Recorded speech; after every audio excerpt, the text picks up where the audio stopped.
ഒരു 60 വയസ്സാകുമ്പോഴേക്കും ഇവരെ വലിക്കണോ എന്ന് ചോദിച്ചാൽ വലിക്കാൻ പറ്റില്ല. കാരണം ഇവർ പഠിച്ചും വളർന്നും തെറ്റ് പറ്റിയും ഒക്കെ അവിടെ എത്തുമ്പോഴേക്കും ഒരു സമയമാകും. ഗവൺമെന്റ് ജോലി ചെയ്യുന്ന എല്ലാവർക്കും റിട്ടയർമെന്റ് ഉണ്ട്. പക്ഷേ അവരെ ഭരിക്കുന്ന ഭരണകർത്താക്കൾക്ക് റിട്ടയർമെന്റ് ഇല്ല. അത് ആവശ്യമില്ല. അല്ലെ ഒന്നും ഒരു രാഷ്ട്രീയ നേതാവ് അടി ഇടിയും കൊണ്ടൊക്കെ ഇങ്ങോട്ട് മഴയും വെയിലും ഒക്കെ കൊണ്ട് എത്തുമ്പോൾ ഒരു 10-40 വയസ്സാകും.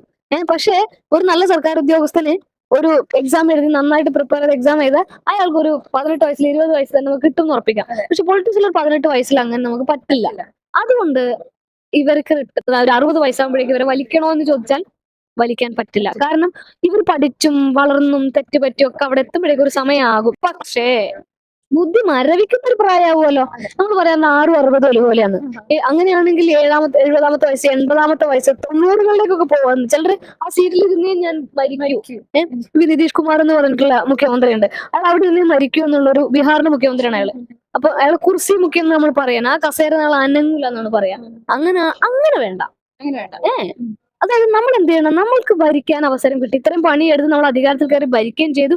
എന്നിട്ട് നമ്മളൊരു കുറച്ചു കാലം ഭരണം കഴിഞ്ഞു, ഇനി എന്നെ കൊണ്ട് പറ്റില്ല എന്ന് കാണുമ്പം തൊട്ട് താഴെയുള്ള ആൾക്ക് കൊടുക്കണം, അല്ലെങ്കിൽ ഏറ്റവും നല്ല ആൾക്ക് കൊടുക്കണം, അല്ലെങ്കിൽ വീണ്ടും ഒരു തെരഞ്ഞെടുപ്പിലേക്ക് സാധ്യമാക്കണം. അതായത് അവിടെ ഇരുന്നേ ഞാൻ മരിക്കൂ അത് ഒഴിവാക്കിയാൽ മതി. അതാണ് റിട്ടയർമെന്റിന്റെ ഒരു പോയിന്റ് ആയിട്ട് വെക്കാൻ പറ്റുക നമുക്ക്.